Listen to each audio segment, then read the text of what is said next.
హుజరాబాద్ నియోజకవర్గంలో 107 గ్రామ పంచాయతీలో పోటీ చేసి గెలిచిన నూతన సర్పంచ్లు అందరికీ, ఎందుకంటే హుజరాబాద్ నియోజకవర్గ పోటీ చేసిన ప్రతి ఒక్కరు కూడా మా కుటుంబ సభ్యులు కాబట్టి గెలిచిన ప్రతి ఒక్క గ్రామ సర్పంచ్ అందరూ కూడా ఆ గ్రామ అభివృద్ధి కోసం కృషి చేయాలని చెప్పి అందరికీ కృతజ్ఞతలు శుభాకాంక్షలు తెలియజేస్తున్నా. దానితో పాటు ఏదైతే కష్టకాలంలో పార్టీని పట్టుకొని ఉండి ఏదైతే పార్టీని పట్టుకొని ఉన్నది వాళ్ళ గుర్తింపుతోటి ఏదైతే కాంగ్రెస్ పార్టీ బలపరిచిన అభ్యర్థులు ఏదైతే 30కి పైచిలకు కాంగ్రెస్ పార్టీ అభ్యర్థులు కూడా ఏదైతే గెలవడం జరిగింది.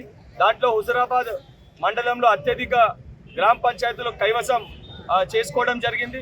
గెలిచిన కాంగ్రెస్ పార్టీ అభ్యర్థులకి అదేవిధంగా సర్పంచ్లకి ఉప సర్పంచ్లకి వార్డు మెంబర్లు అందరూ కూడా హృదయపూర్వక శుభాకాంక్షలు తెలియజేస్తున్నాను. తప్పనిసరిగా హుజరాబాద్ గడ్డనే నాకు రాజకీయ భిక్ష పెట్టింది. హుజరాబాద్కి వెళ్ళే నా పొలిటికల్ ప్రస్థానం ప్రారంభమైంది. తప్పనిసరిగా హుజరాబాద్ గడ్డ రుణం తీసుకునే ఒక బాధ్యత ఎమ్మెల్సీగా నా పైన ఉంది. తప్పనిసరిగా ఎమ్మెల్సీ ఫండ్స్లో అత్యధికంగా 80% నా ఫండ్స్ ఏవైతున్నాయో హుజరాబాద్ నియోజకవర్గ గ్రామీణ ప్రాంత గ్రామ సర్పంచ్లు ఎవరైతే గెలిచిర్రో గ్రామ అభివృద్ధి కోసం నా ఫండ్స్ని యూటిలైజ్ చేయడం జరుగుతుంది, వాళ్ళకి ఇవ్వడం జరుగుతుంది. దానితో పాటు వాళ్ళకి ఏ కష్ట సుఖాలు ఉన్నా కూడా తప్పనిసరిగా నా తరఫున కూడా ఇక్కడ ఒక వ్యక్తిని పెట్టి ఏదైతే సీఎంఆర్ఎఫ్లు కానీ ఎల్ఓసీలు కానీ ఇతర ఏ సమస్యలు ఉన్న నియోజకవర్గంలో ప్రజలకు ఎటువంటి సమస్యలు ఉన్నా ఇప్పుడు గ్రామ సర్పంచ్లు ఉన్నారు కాబట్టి వారి యొక్క నాయకత్వంలో వారి సారథ్యంలో తప్పనిసరిగా ప్రతి సమస్యని పరిష్కరించడానికి ముందుంటాను. తప్పనిసరిగా రాబోయే ఎన్నికల్లో నెక్స్ట్ ఎలక్షన్స్ లో, ఎందుకంటే మొన్న జరిగిన ఇక్కడ ఎన్నికల్లో విచిత్రంగా ఎన్నికలు జరిగినాయి. బీఆర్ఎస్ పార్టీ బీజేపీ పార్టీ ఇద్దరు ములాఖైతాయి.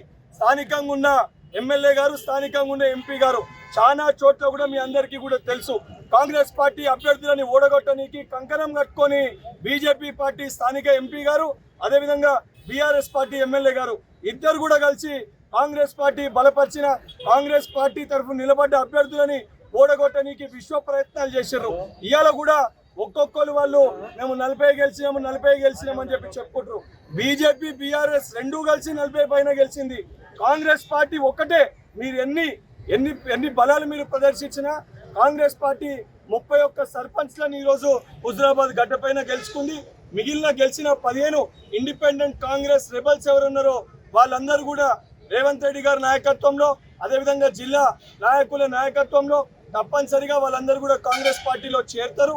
బీఆర్ఎస్ పార్టీ తరఫున గెలిచిన సర్పంచ్లకు కానీ అదేవిధంగా బీజేపీ పార్టీ తరఫున గెలిచిన సర్పంచ్లకు కూడా ఏదైతే ఈ నాయకులు ఉద్దేశపూర్వకంగా వాళ్ళ స్వార్థ రాజకీయాల కోసం మిమ్మల్ని వాడుకుంటారు, నియోజకవర్గ అభివృద్ధి కోసము గ్రామ పంచాయతీల అభివృద్ధి కోసము బీఆర్ఎస్ పార్టీ లెక్క బీజేపీ పార్టీ లెక్క గౌరవ ముఖ్యమంత్రి గారు వివరిస్తలేరు. ఎవరు గెలిచినా అందరూ సమానమే, అన్ని గ్రామాలని అభివృద్ధి చేయాలి. ఆడ కాంగ్రెస్ పార్టీ నాయకుడు గెలిచిందా, బీఆర్ఎస్ పార్టీ నాయకుడు గెలిచిందా, బీజేపీ పార్టీ నాయకుడు గెలిచిందా అనే విధంగా కాకుండా బీజేపీ పార్టీ శాసన సభ్యులున్న నియోజకవర్గాల్లో కూడా ఈరోజు ఇంటిగ్రేటెడ్ మోడల్ స్కూల్స్ ఇవ్వడం జరిగింది. బీఆర్ఎస్ పార్టీ ఎమ్మెల్యేలు ఉన్న చోట కూడా అత్యధికంగా ఇంద్రమ్మ ఇల్లు అదేవిధంగా రుణమాఫీ చేయడం జరిగింది. ఇది కాంగ్రెస్ పార్టీ చిత్తశుద్ధి.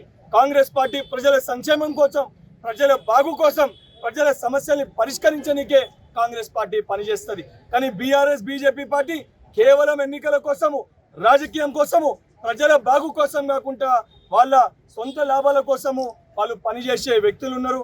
సో అందరికీ కూడా అందరూ కలిసికట్టుగా ఉండి ఏదైతే రాజకీయాలకి పోకుండా గ్రామాలని అభివృద్ధి చేసి గ్రామాల్లో ఉన్న ప్రతి సమస్యల్ని కూడా పరిష్కరించడానికి శాసన మండలి సభ్యునిగా మీ కుటుంబ సభ్యునిగా అందరి కూడా అండదండగా ఉంటానని చెప్పి మాటిస్తున్నాను, తెలియజేస్తున్నాను. కృతజ్ఞతలు. Local to global news at your finger tips.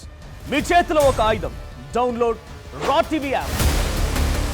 Media legend Ravi Prakash is back.